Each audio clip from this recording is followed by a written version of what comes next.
Ever felt this? You sit down to work, but your brain feels like a web browser with 50 tabs open. Your thoughts bounce around, and you just can't focus. Let me tell you that this is normal. But what if I told you this frustration is actually a sign that your brain is gearing up for deep focus?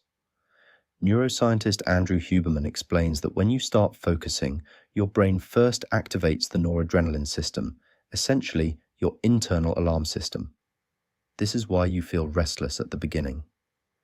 Many assume that focus should feel effortless, but that's a myth. The discomfort you feel isn't a problem, it's part of the process. The zone isn't a starting point, it's a destination. Think of your brain like a muscle. When you lift weights, your muscles initially resist before they get stronger. The same happens in your brain. The agitation is like the warm-up set before you hit your stride.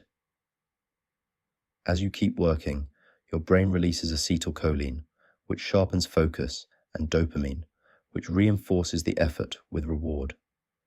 This means the struggle at the beginning is just your brain shifting gears into a higher level of focus.